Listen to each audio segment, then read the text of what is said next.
오늘 말씀 제목 한번 같이 읽으십시다. 시작. 망설이는 이들을 위하여. 아멘. 이 마태복음 2장 1절로 12절 말씀은 제가 예전에 한번 설교를 한 기억이 있습니다. 설교를 한 기억이 있는데 지난번에 했던 이야기는 짧게 넘어가고요. 그리고 오늘 우리가 한 군데를 좀 집중해서 볼 필요가 있습니다. 오늘 말씀의 제목이 망설이는 이들을 위하여라는 말씀의 제목인데 이게 무슨 이야기죠? 망설이지 말라는 이야기죠. 우리가 삶을 살아가면서 믿음 가운데서 우리의 삶을 살아가게 될 때 우리가 어떤 결단의 순간을 맞이하게 되면 그때 우리가 망설여지는 경우들이 많습니다. 이유는 한 가지예요. 그 결단을 통해서 앞으로 어떻게 되어질지 뭐 할 수 없기 때문이에요. 알 수가 없기 때문이죠. 우리가 통제할 수 없기 때문에 우리가 앞날에 대해서 우리가 통제할 수 없기 때문에 망설이는 경우들이 굉장히 많죠. 그런데 여러분 제가 누누이 말씀을 드리죠. 우리는 결과를 만들어내는 사람이 아니라 뭘 살아가는 사람이라고요? 과정을 살아가는 사람이라고 하는 거예요. 자, 그 과정을 살아가는 그 과정 가운데에 오늘 분명한 한 가지를 붙으실 수 있어야 합니다. 이게 있어야 그 과정을 망설임 없이 걸어갈 수 있는 거예요.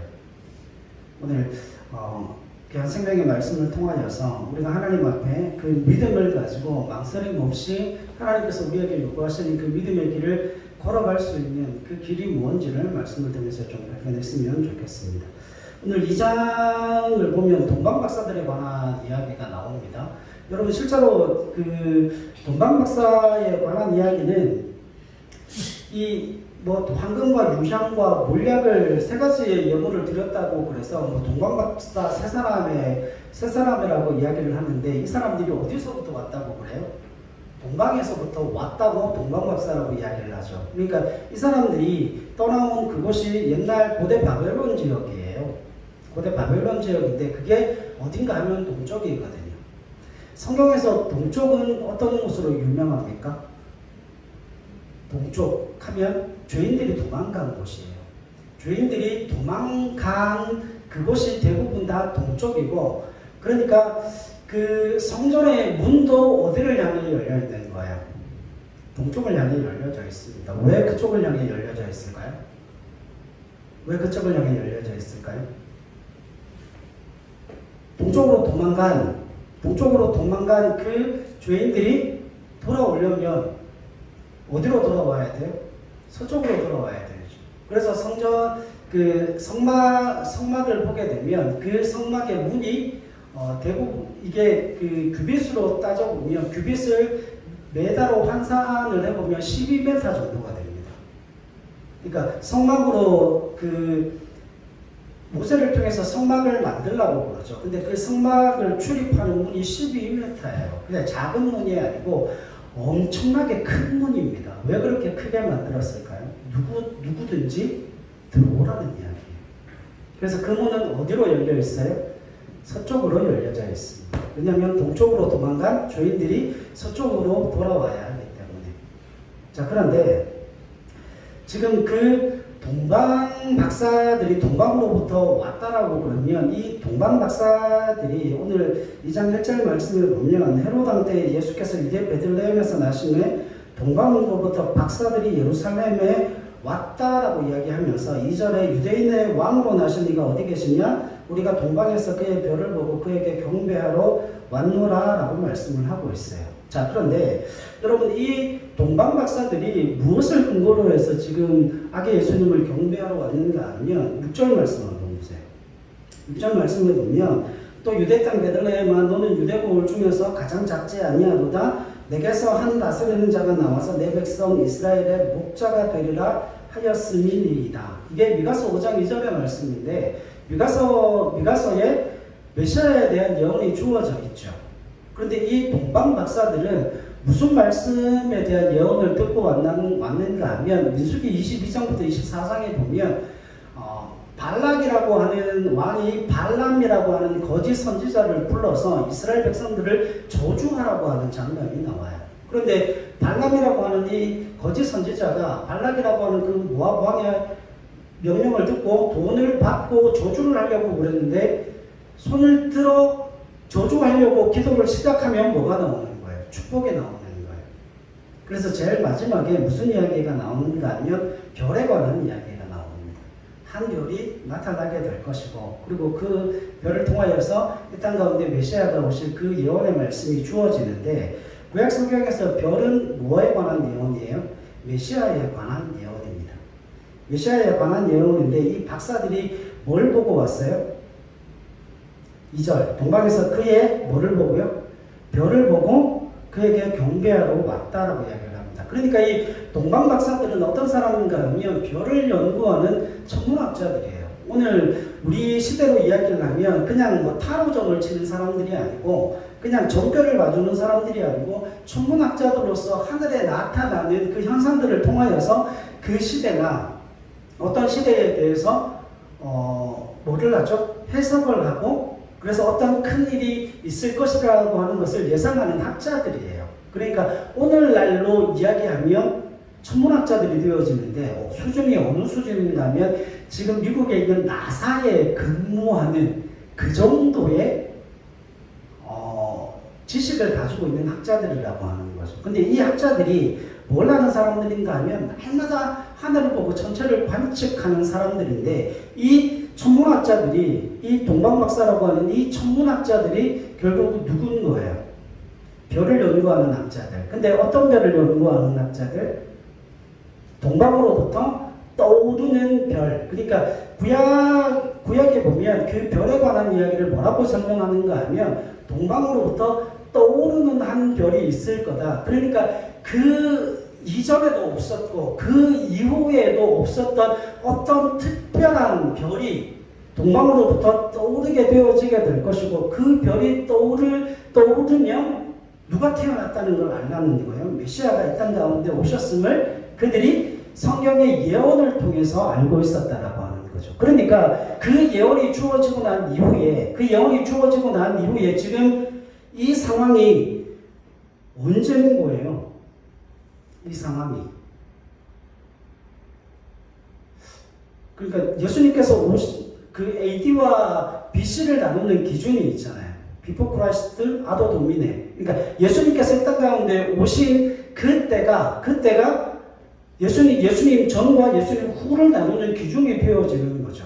그러니까 지금 이 동방의 학자들이 구약의 예언의 말씀을 기억하고 그 예언의 말씀을 통하여서 날마다 대대손손 그 메시아에 대한 예언을 마음에 품고 뭘 연구했다고요? 별을 연구하고 그 동방에서부터 떠오르는 그 별을 평생 기다리고 있었던 사람들이라고 하는 거죠. 그러니까 드디어 동방에서부터 별이 떠오르기 시작합니다. 그런데 이 동방 박사들의 출처가 어딘가 하면 여러분 고대에 그 이스라엘 백성들이 바벨론의 포로로 잡혀가게 되죠. 바벨론의 포로로 잡혀가게 될 때 누가 바벨론의 포로로 잡혀가는가 하면 BC 605년경에 그 다니엘과 세 친구들 있죠. 성경에 나오는 그 다니엘이 바벨론의 포로로 잡혀가게 됩니다. 바벨론의 포로로 잡혀가서 이 다니엘이 몇 년까지 사역을 하는가 하면 539년까지 사역을 해요. 그러니까 605년에 잡혀가가지고 539년까지 사역을 하는데 그 538년에 누가 나오는가 하면 고레스 왕이 등극을 함으로 이스라엘 백성들이 고향 땅으로 돌아오게 되거든요. 근데 이 다니엘이라고 하는 사람이 68년경에 예레미야의 예언을 접하게 되고 그 예레미야 예언을 통하여서 이스라엘 백성들이 이제 돌아갈 날이 얼마 남지 않았다는 걸 알게 되어지는 거예요. 그러니까 이 다니엘이라고 하는 사람은 그 당시에 있어서 5명의 왕을 거치면서 계속해서 살아남은 사람일 뿐만 아니라 고위 관직으로서 그 고위 관직이라고 하는 그 상황과 그에게 주어진 그 권력을 사용해서 뭐한 사람이에요. 다니엘을 통해서 그곳에 복음의 씨앗이 심겨지게 되어지는 거죠. 그래서 그 복음의 씨앗이 심겨짐을 통하여서 그곳에 믿음 있는 하나님의 사람들이 생겼고 그들에게 예언의 말씀이 전해짐을 통하여서 그들이 이제는 그 마음 가운데 메시아를 기대하고 기다리면서 하늘의 별을 연구하는 학자들이 되어졌다라고 하는 거죠. 그러니까 동방 박사들의 그 출처가 어디에서부터 출발이 되어지는가 하면 605년에 바벨론의 포로로 잡혀간 다니엘과 그 친구들, 그리고 그 다니엘 혼자만 잡혀간 게 아니죠. 그 당시에 젊고 유력하고 머리가 비상한 대부분의 청년들이 잡혀가는 거예요. 그러니까 믿음을 가지고 신앙을 가지고 여호와 신앙과 여호와의 믿음을 가지고 있는 그 인재들이 어디로 잡혀가는 거예요? 바벨론으로 잡혀가서 거기에서 복음이 전해지게 되고, 그 복음이 전해지고 난 이후에 지금 한 500년, 600년이 지난 거예요. 그러면 생각해 보세요.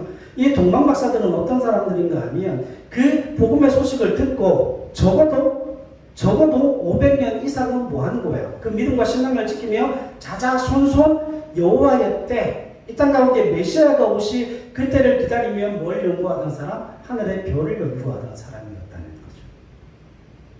뭐를 가지고요? 뭐를 가지고요?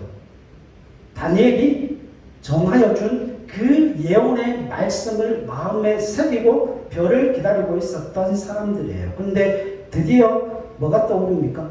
별이 동방으로부터 떠오르게 됩니다. 자, 별이 동방으로부터 떠오르게 되고 난 이후에 그들이 어떻게 옵니까? 여기에 굉장히 중요한 말씀이 있어요. 제가 이거 보면서 이게 도대체 미친 짓 아닌가? 그런 생각을 하게 됩니다. 자, 2절 다시 한번 읽읍시다. 시작. 유대인의 왕으로 나신 이가 어디 계시냐? 우리가 동방에서 그의 별을 보고 그에게 경배하러 왔노라 하니 헤롯 왕과 온 예루살렘이 듣고 소동한지라. 자, 지금 그 당시에 유대인의 왕은 누구였습니까? 헤롯이라고 하는 왕이었습니다. 근데 이 헤롯이라고 하는 왕이 폭군이었거든요. 이 사람은 원래 유대인이 아니고 그 유대에서부터 조금 더 떨어진 이두메라는 곳에 있었던 이두메 출신이에요. 그러니까 정통 유대인이 아니라는 거죠. 그럼에도 불구하고 어디의 왕이에요? 유대의 왕이죠. 왜 유대의 왕이 됐는가 하면 이 사람이 정치력이 대단한 사람이라서 로마 황제를 찾아가가지고 뇌물을 바치고 나를 유대의 그 분봉왕으로 그냥 한 조그마한 나라를 다스리는 그 왕으로 나를 세워주면 내가 로마를 잘 섬기겠다. 엄청난 재력을 가지고 나를 왕으로 보내주면 잘 섬기겠다. 그래서 조공을 바치고 수많은 금은 보화들을 보내면서 결국 유대의 왕이 되어지게 됩니다. 분봉왕이라고 하는 거죠. 자, 근데 이 사람이 무슨 생각을 가지고 있겠어요? 무슨 생각을 가지고 있겠습니까? 정통 유대인이 아니기 때문에 이 유대인들로부터 이 사람이 인정을 받는 왕이었을까요? 아니었을까요? 인정을 받을 수가 없는 거죠. 그러니까 날마다 무슨 마음을 가지는 거예요? 쿠데타가 일어날, 그리고 나라가 뒤집힐 만한 어떤 꼬투리가 잡히면 안 되는 거예요. 그래서 날마다 정치적으로 굉장히 민감하게, 정치적으로 굉장히 힘든 상황 속에서 그 정치력을 가지고 나라를 다스리고 있었는데 2절에 보면 도대체 이 동방 박사들이 어디로 가는가 하면 예수님이 계셨던 그곳으로 가는 게 아니고 어디로 가요? 유대 왕궁으로 갑니다. 유대 왕궁으로 가서 정치적으로 안 그래도 불안한데 그 정치적으로 불안한 그 헤롯 앞에 가서 유대인의 왕으로 나신 이가 어디에 있느냐라고 묻는 거예요. 여러분 지금 왕은 누군데? 헤롯이 왕인데 그 헤롯 앞에서 유대인의 왕으로 나시니까 어디에 있습니까? 라고 묻는 겁니다. 그럼 헤롯 입장에서는 어떤 아이가 태어났는데 그 아이가 유대인의 왕으로 태어난답니다. 그러면 헤롯은 그 이야기가 자신에게 뭘로 들리는 거예요? 쿠데타로 들리는 겁니다. 그 유대인의 왕으로 태어난 그 아이가 자라게 되면 결국은 이 나라가 뒤집히게 되어질 것이고 나는 이 자리에서 물러나게 되어질 것이라고 하는 정치적으로 굉장히 난감한 상황에 빠지게 되어지는 거죠. 그런데 여기에 이 동방 박사들을 그 유대의 왕궁으로 보낸 장본인이 누굽니까? 누가 이들을 유대 왕궁으로 보내죠? 하나님이 보내세요. 왜냐하면 여러분 동방에서 뭐를 보고 왔어요? 별을 보고 왔어요. 동방에서 별을 보고 그 별을 쫓아서 왔는데 그 별이 예수님께로 가는 게 아니고 어디로 가는 거예요? 유대 왕궁으로 가는 거예요. 더군다나 여러분 그 시대의 정체적인 상황으로 보면 유대와 이 동방 박사들이 온 그 나라가 파르티아라고 하는 왕국입니다. 바벨론이 망하고 페르시아가 바벨론을 잡아먹고 그리고 바벨론을 잡아먹은 그 페르시아가 멸망하고 파르티아라고 하는 나라가 세워지게 됩니다. 근데 이 나라는 누구랑 원수인가 하면 로마랑 원수지간입니다. 로마가 대제국을 형성할 때 이 파르티아라고 하는 왕국도 굉장히 강력한 나라였기 때문에 로마와 날마다 부딪히는 거예요. 그러니까 적대국이었어요. 그러면 여러분 정치적으로 볼 때 그 파르티아의 천문학자들은 고위 관직에 있는 사람들이에요. 그 고위 관직에 있는 사람들이 3명만 온 것도 아니고 적어도 30명에서 100명 정도 되는 그 많은 사람들을 거느리고 왔다는 거예요. 여러분 보통 1000km, 1500km를 오는데 3명에서 올 수 있습니까? 도둑들을 만나면 어떡하려고요?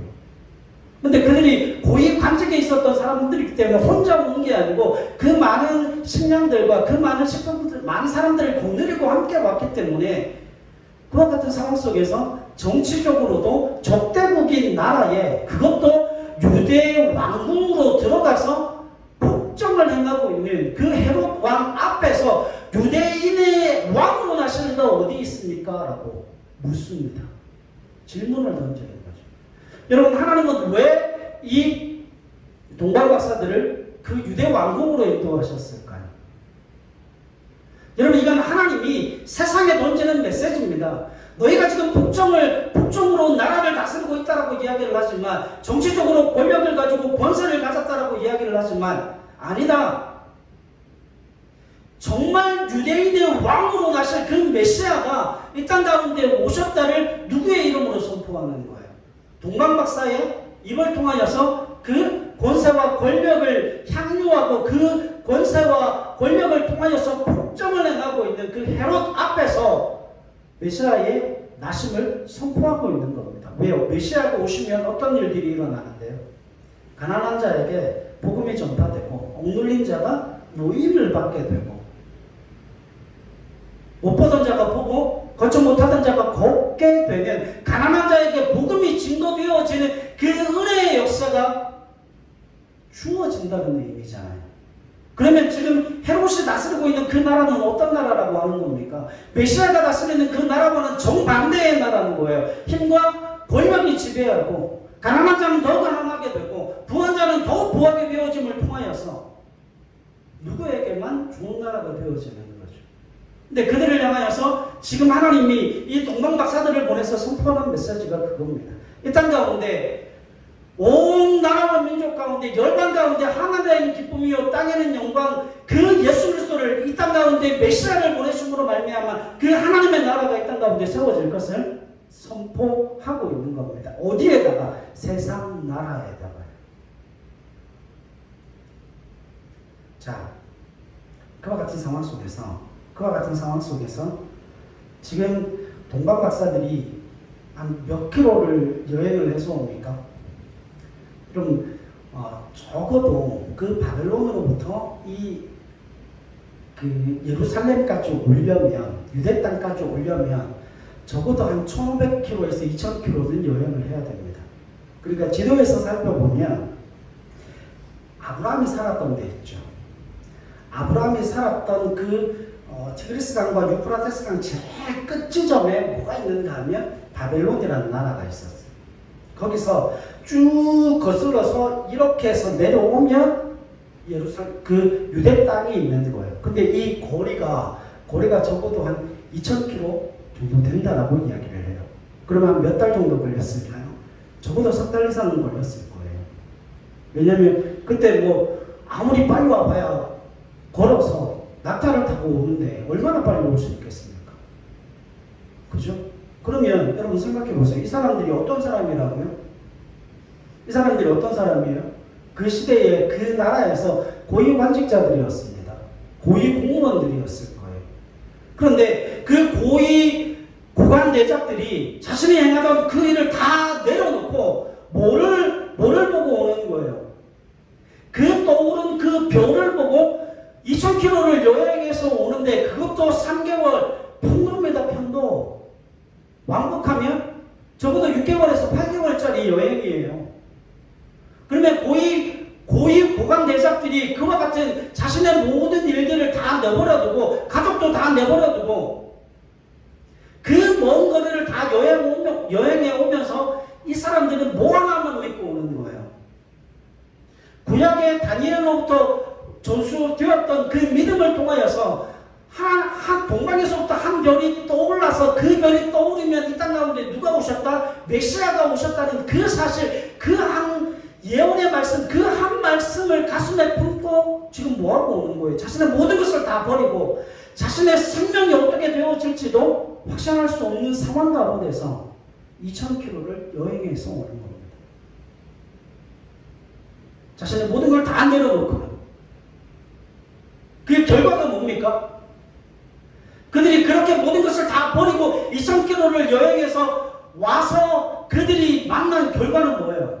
아기 예수님께 경배하고 그 이 땅 가운데 오신 성육신으로 오신 그 아기 예수를 만났다는 겁니다. 그를 경배했다는 겁니다. 그를 통하여서 그동안 그들이 500년 동안 600년 동안 기다렸던 그 감격적인 날, 그 예언이 이 땅 가운데 성취되어짐을 그들의 눈으로 직접 뭐 하는 거예요? 확인하는 거예요. 그들이 뭘 가지고 있었는데요? 약속 하나, 약속의 말씀 그거 하나 가지고 자신의 모든 것을 다 버리고 왔는데 어느 목사님은 그렇게 표현합니다. 0.0001%의 확신을 가지고 100%의 믿음, 다시 말하면 0.0001%의 가능성에 100%의 믿음을 가지고 주님께로 왔다는 거죠. 그 확신을 통하여서 그들이 누구를 만납니까?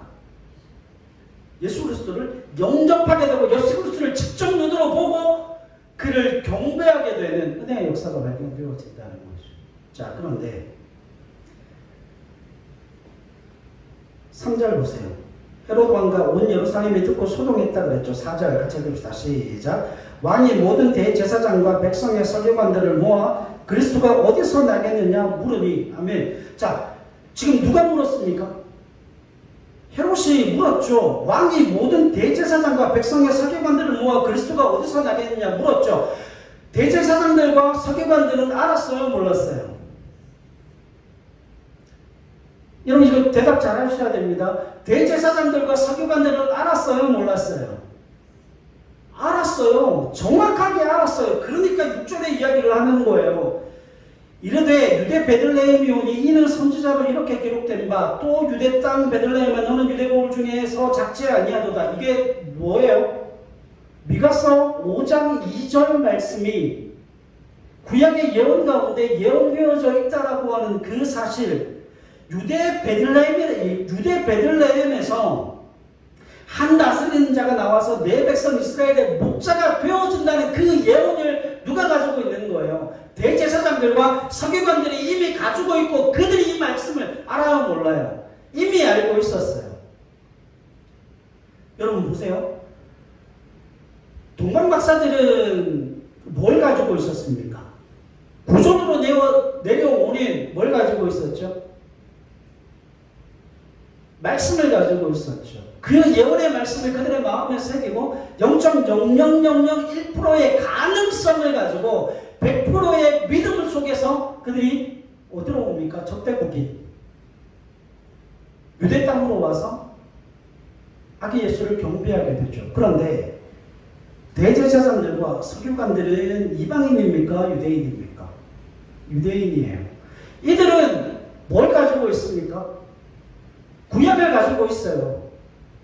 구약을 가지고 있다라고 하는 것은 그들에게는 뭐가 있어요? 100%의 가능성이 있어요. 왜냐하면 이들이 정말 하나님을 믿는 사람이고 이들이 정말 구약에 대한 그 지식을 온전히 가지고 있는 사람들이라면 그들이 분명히 누구에게 누구에게 이야기합니까? 헤롯 왕에게 이야기하지 않습니까? 유대 베들레헴입니다.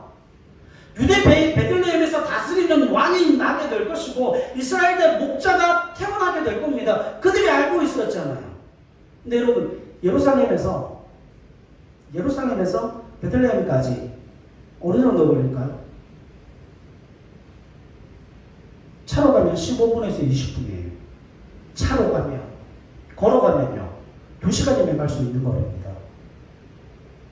동방박사들은요 편도만 3개월이에요.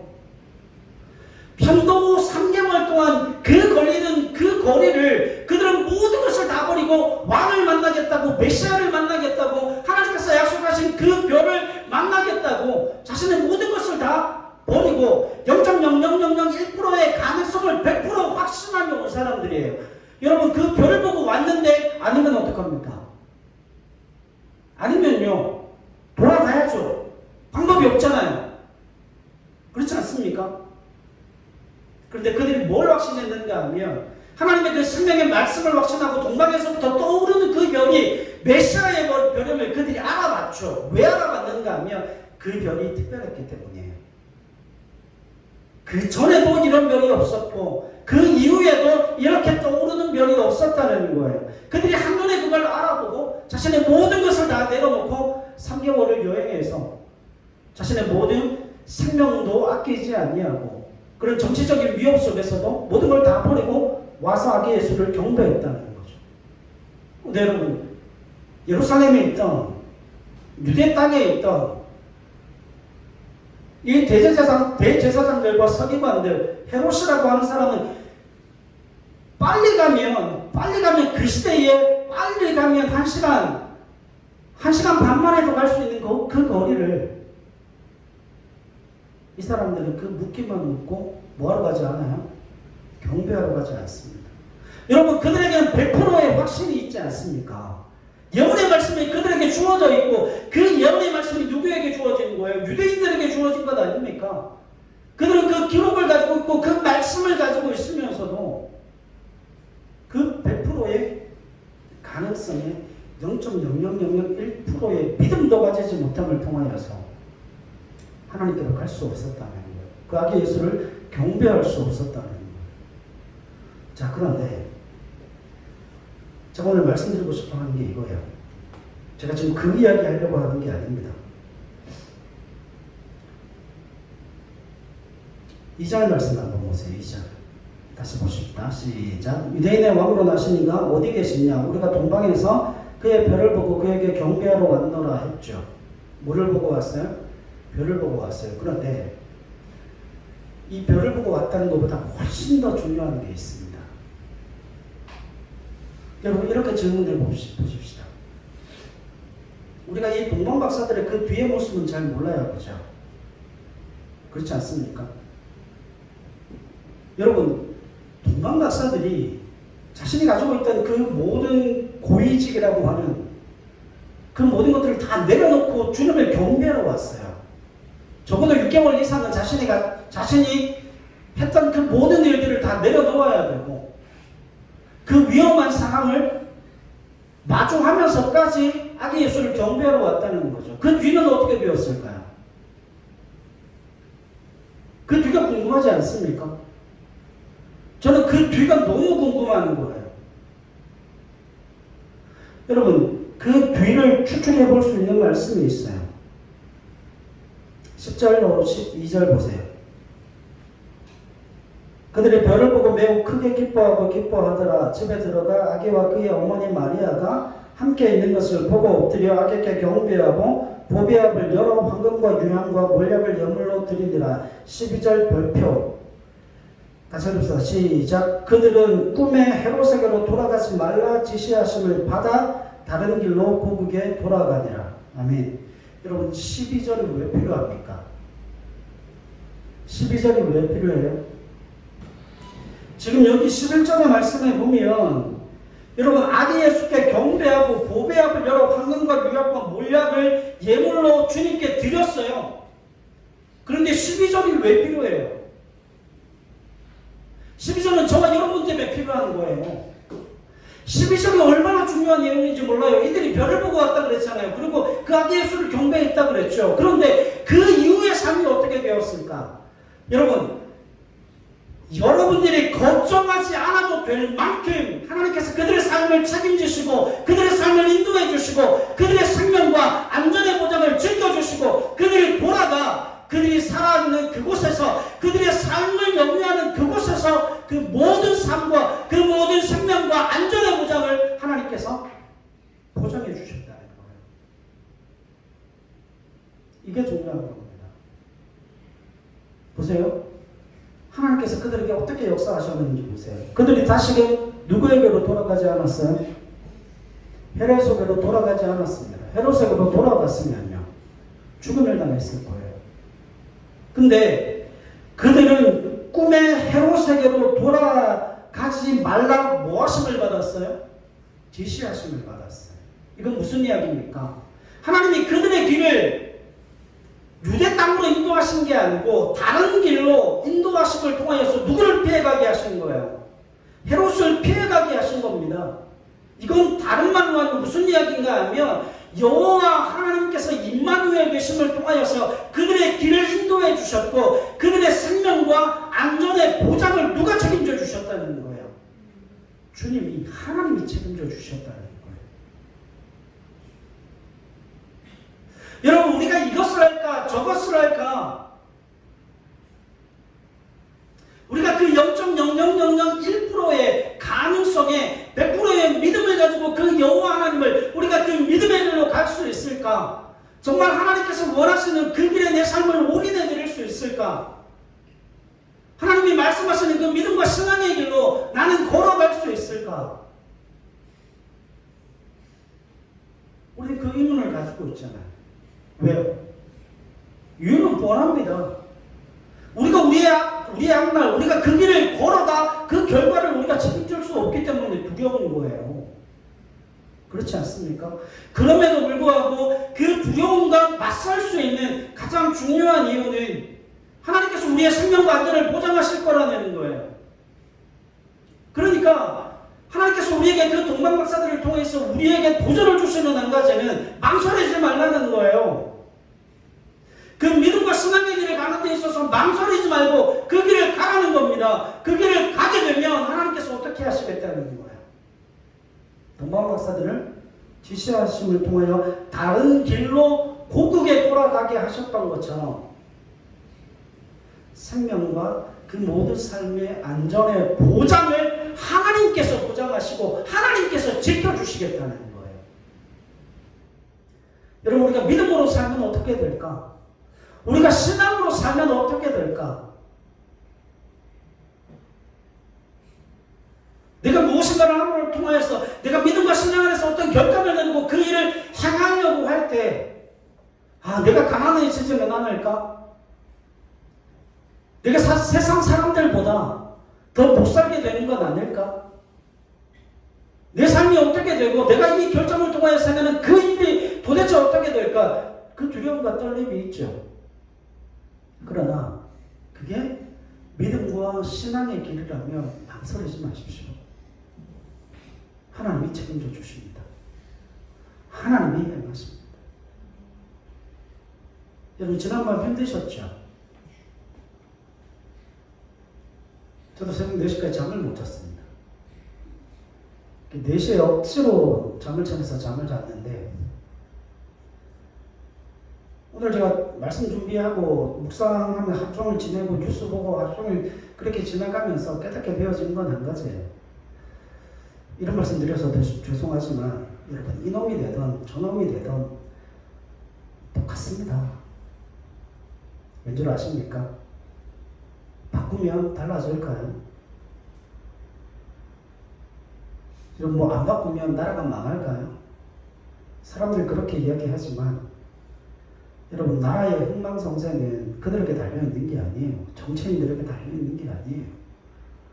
하나님 손에 달려있습니다.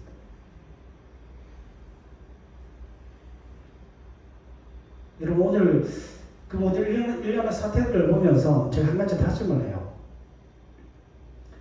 세상이 그렇게 급박하게 돌아가지만 우리의 삶 속에 우리의 흥망성쇠가 하나님 손에 달려있는데 우리가 그 믿음의 길을 갈 것인지 말 것인지에 대해서 우리가 너무 많이 망설인다고 하는 거죠.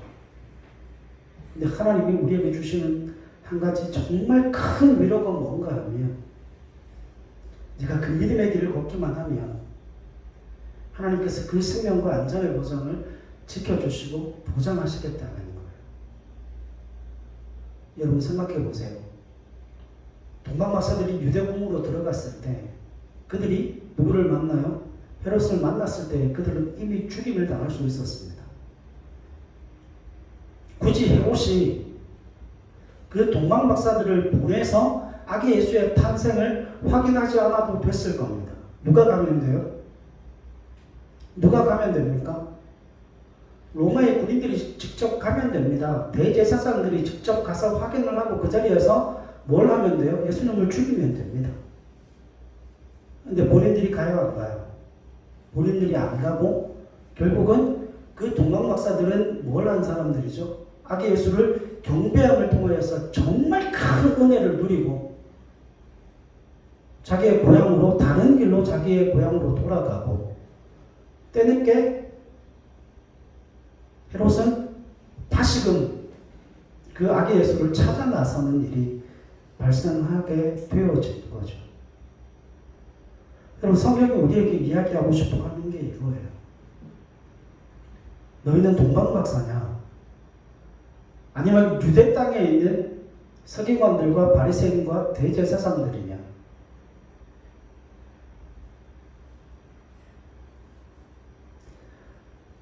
여러분 우리가 하나님의 그 생명의 말씀을 지키고 따르고 순종하는 그 일에 있어서 여러분 망설임이 없을 수 있기를 바랍니다. 망설이지 마시고 그게 믿음과 신앙의 길이라면 그 길을 담대히 가십시오.